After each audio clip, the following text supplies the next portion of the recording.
2 of David's story.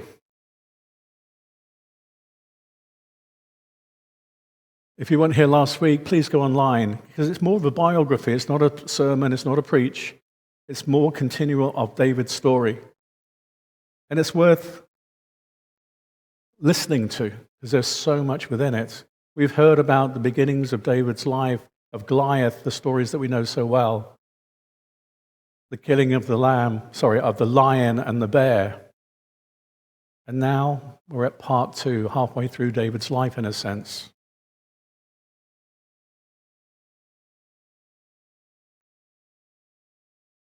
I think I'm going to press this instead. Maybe I'm not.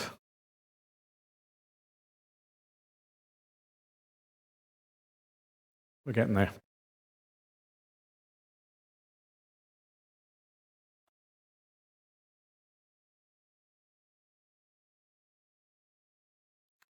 Saul became afraid of the Philistines and perhaps had premonitions of his own death. He no longer had Samuel to consult, and so he went to a witch at Endor for some word for Samuel for his own fate. He tricked her in attempting to call forth Samuel's spirit. And surprisingly to her and Saul, God obliged. Samuel foretold Saul's death.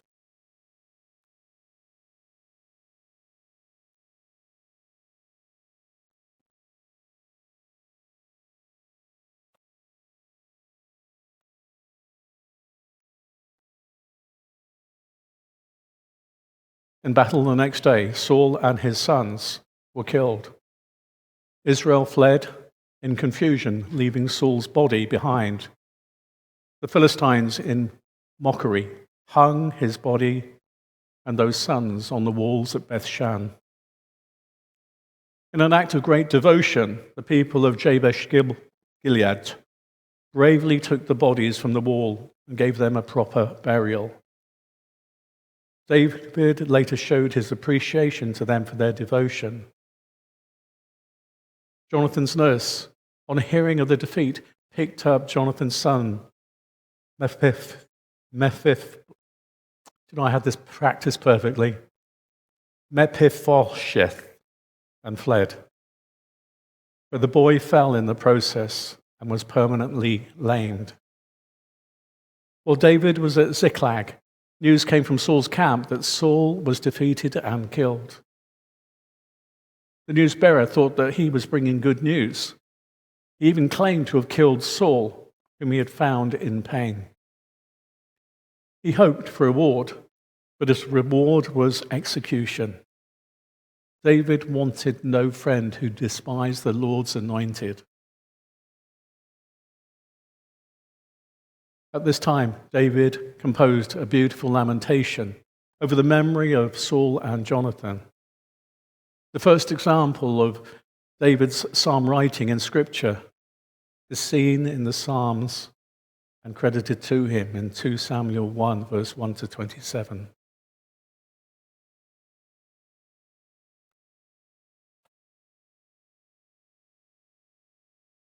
At God's instruction, David went up to Hebron, and there he was anointed king of Judah. He showed his character by honoring the men of Jabesh Gilead for their bravery and asked for their support. About the same time, Abner took Saul's son, Ishbosheth, and made him king over the rest of Israel. David remained at Hebron, and Ishbosheth at Mahanaim.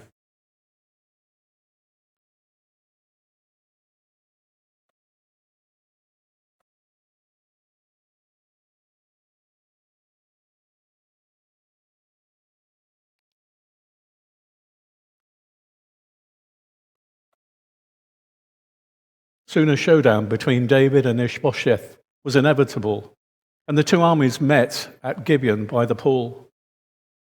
David's men, led by Joab, defeated Abner. In his battle, Joab's brother was killed by Abner as he pursued Abner. Joab never forgot this deed. From this time, Saul's house was weakened and David's increased in strength. David remained at Hebron, 7.5 years. In all, 6 sons were born to him there. 3 of them, Amnon, Absalom, Adonijah, all would play significant roles in his later life. As Abner came to dominate Saul's house, Ishbosheth resented his power and accused him of taking Saul's concubines, an act equal to treason. Abner angrily sold out to David. He sent word to David of his plans to have all Israel subject to David. David agreed to a meeting, providing that he could have back Michal, Saul's daughter, as a wife. In a meeting, Abner agreed to a covenant that made David king of all Israel. Joab had been away at the time, and he pursued Abner on his return to Mahanaim and killed him. He had never forgiven Abner for killing his brother in battle. David, innocent of any guilt, openly condemned Joab. He lamented publicly for Abner, that all Israel might know his own innocence. After this, Ishbosheth was also killed. His head was brought to David for a reward, but those seeking the reward were rewarded as the Amalekite had been. David had them killed.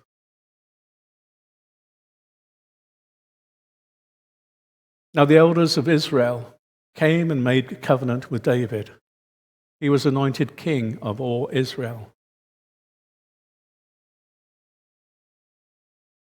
To inaugurate his kingship, David desired capture of the city of Jerusalem, a Jebusite city which David had known from the days of shepherding his father's sheep.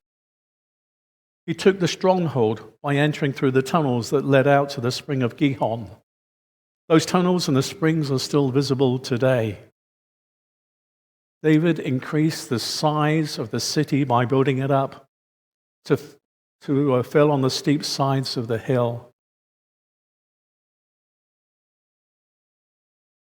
In quick succession, David conquered Israel's enemies. First, he fought and defeated the Philistines.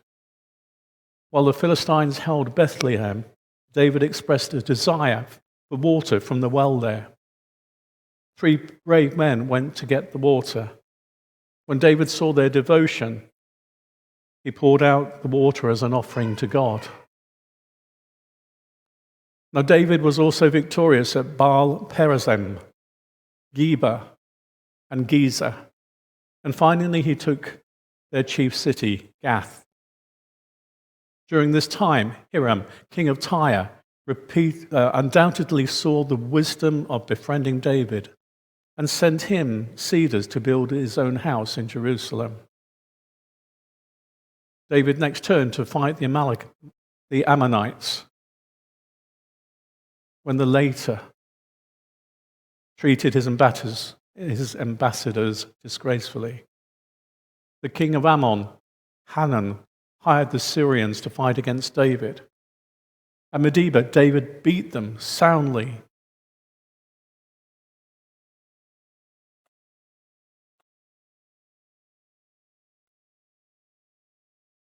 The next spring, when David should have been in battle against Ammon, he sent Joab and remained at home. While Joab had Rabbah of Ammon under siege, David lusted after and finally seduced Bathsheba, the wife of a Hit soldier. His name was Uriah, and Bathsheba became pregnant. To cover his sin, he sought to have Uriah to make love to his own wife, hoping that he would think that she would be pregnant by him. But Uriah proved to be a loyal soldier and would not sleep with his wife while in battle. Now David added sin to sin and plotted Uriah's death. He commanded Joab to put Uriah in the heat or the heart of the battle and ordered a retreat, leaving him to the mercy of the Ammonites. When news of Uriah's death came to David, he took Bathsheba as his wife. But God did not overlook David's actions. He sent Nathan the prophet, who put the finger of guilt on David. David's immediate response was confession of his sin. Psalm 51. And like Saul, he could see his own faults. Though forgiven, David was told that his own house would display the sins he had sought to cover. Blood and sex would blight his household. David went out to battle later and won over Rabbah, but it was for him a bitter victory. Among the nations captured by David was Syria, Moab, Ammon, Philistia, Amalek, and Zobah. Those were his great victories. And David composed a psalm of thanksgiving, which is closely related to Psalm 18. Peace settled over the land, and David began to give attention to other matters. He desired to move the ark to Jerusalem, for it remained at Kiriath Jearim since Samuel's day. Now, David did not observe the Mosaic law of instruction for moving the ark, and as a result, one of the men moving it was killed by God. After the ark rested for 3 months at the home of Obed-Edom, David brought it into the city by its proper way. And on that day, there was a great celebration in Jerusalem, and David composed a psalm of praise for the occasion. Rules and appointments were made for the care of the ark, and for the first time, proper worship of God in Jerusalem. But David was not content for the ark to remain in a tent. He desired to build a permanent structure. But the Lord would not allow David to do this. And through Nathan told David this. It would not be him, but his son who would build God's house.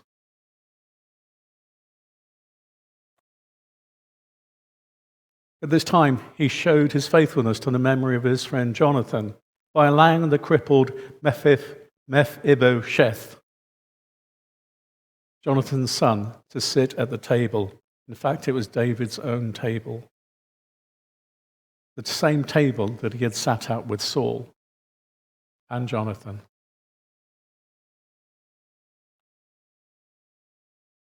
From this time, David's sins of the past began to be seen by his own family. One of his sons, born at Hebron, Anon, fell in love with his half-sister, Tamar. He seduced her and afterwards cast her off. David knew of this evil, but failed to discipline Anon.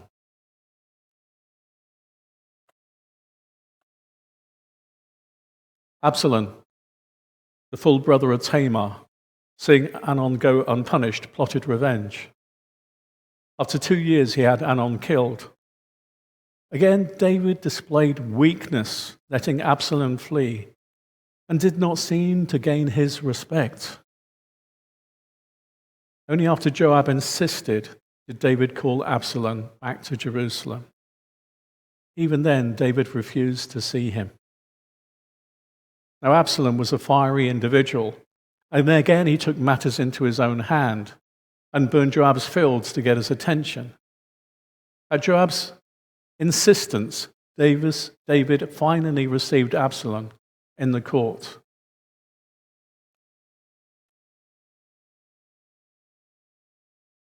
Absalom, over these years, had grown to distrust his father and now plotted his overthrow. He told the people how much better he would rule the kingdom if he were ruler. It worked, and he was able to sow seeds of rebellion. After about 4 years, Absalom was able to get enough of a following to try and take over the kingdom for himself. He went to his hometown, Hebron, and it was there he was acclaimed king by his followers. Ahithophel, David's counselor, sided with him. When David heard the news, he fled to Jerusalem with a small following. Ittai and others went to show him their support. But David would not permit the priest Zadok to bring the ark. Among David's supporters was Hushai, a man whom David had asked to remain in Jerusalem to attempt to stop the good counsel of Ahithophel. As they left the city, Shimei, a descendant of Saul, cursed David. Now David received this as a rebuke from God and did not punish Shimei. Absalom entered the city with Ahithophel at his side. Ahithophel counseled Absalom wisely to pursue with a few men and attack David while he was weary and discouraged. But David's friend Hushai, pretending loyalty to Absalom, counter-advised him to wait until he had mustered a large force. This would, of course, give David time to regroup and reorganize the people. Absalom followed Hushai's advice and sealed his own doom. Hushai sent word to David of all that had transpired. When the battle was fought, David was not permitted to go. He pled for the troops to spare Absalom's life, but Absalom was killed by Joab, who ignored David's pleas. When David received news of the victory, he was grieved by the word of Absalom's death. In his Ruesh manner, rebuked David for his mourning on the day of victory, and David smiled before the people through a veil of tears. He was once again restored as king in Jerusalem. A short-lived attempt to rebel soon followed. Sheba, a Benjamite, sought to lead the 10 tribes away from David, but it failed. In the battle, Joab killed Amasa, whom David had appointed as commander. Joab took command and put down a revolt himself. In a series of acts, David now sought revenge on Saul's house for the slaying of the Gibeonites during Saul's life. He killed 7 descendants of Saul, but spared Mephibosheth. David also had Saul and Jonathan buried in the family sepulchre of Cush. Now, for some reason, David took a census of the people at this time. Now, the Bible does not give a reason why it displeased God. You see, God had not ordered it, and apparently the pride of David was involved. Because of David's actions in this manner, God punished Israel. David was given 3 choices, either 7 years of famine, or 3 months of war, or 3 days of pestilence. He chose the latter, and still 70,000 were killed.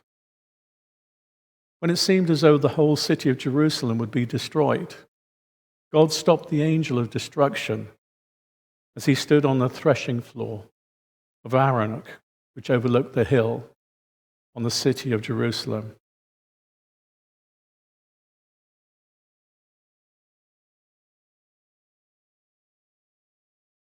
God sent Gad the prophet to instruct David to acquire the property belonging to Amalek. He did so and built an altar there. This would be the future site of Solomon's temple. But before his death, David made preparations for the temple. He gave to Solomon specific instructions, insisting that Solomon strictly abide by the law of Moses. The various duties in the temple were pre-assigned to the Levites. David established the law for the temple services and appointed chiefs and tribes to oversee the treasury.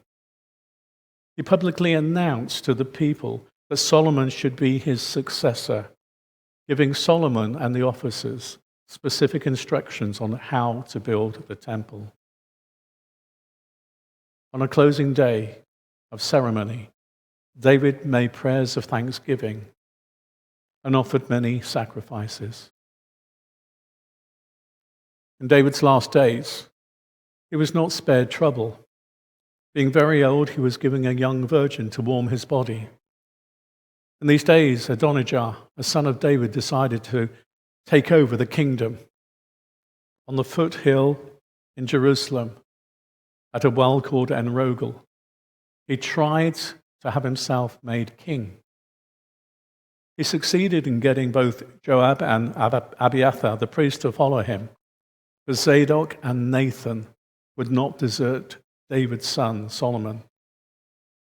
Nathan and Bathsheba quickly moved and told David the plot. David immediately ordered Solomon brought to the spring of Gihon, within earshot of En-Rogel, and there had him publicly acclaimed king. The plan worked, and those following Adonijah fled, fearing David's wrath. David then charged Solomon before his death to be strong and keep the law of God. After 40 years as king, 7 in Hebron and 33 in Jerusalem, David died and was buried in Jerusalem, the city of David. Solomon reigned after him. Respect for the good name of David was great after his death. Solomon was careful that he cleared his father from all guilt in the shameful death of Abner. The respect for David, however, extended far beyond the person and time of Solomon.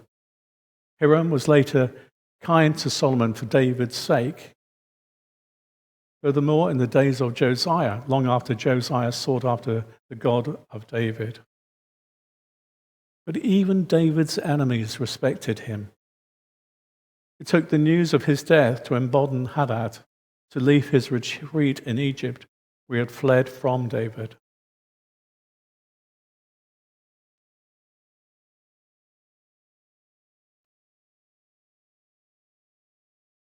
God often expressed his own high regard for his servant David.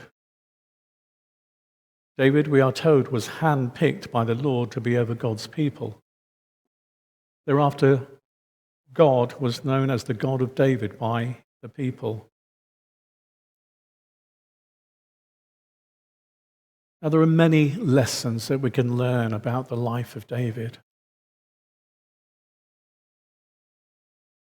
David strongly felt not to go against God's chosen King Saul, even when Saul had lost the plot.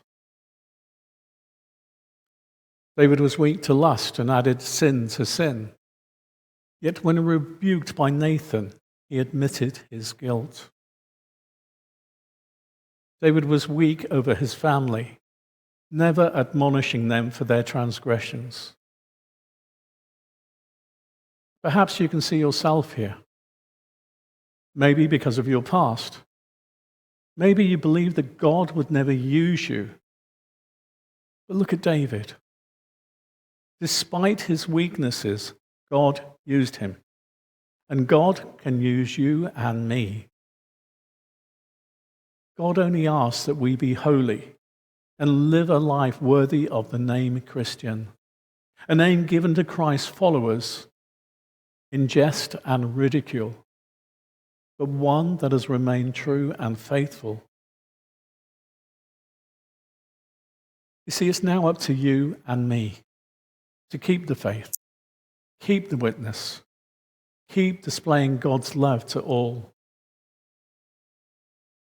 And yes, we may have a checkered past. And yes, we may have failed. But God takes failure. He takes the negative things and makes them positive. But that's up to you and me to allow him to do that. So will you allow God to use you in this church, in other churches, to be his servant, his vessel, to serve him? Will you take up that challenge and serve with humility and love. In the silence of your hearts, come before God and ask him to reveal to you what you can do for him. Amen.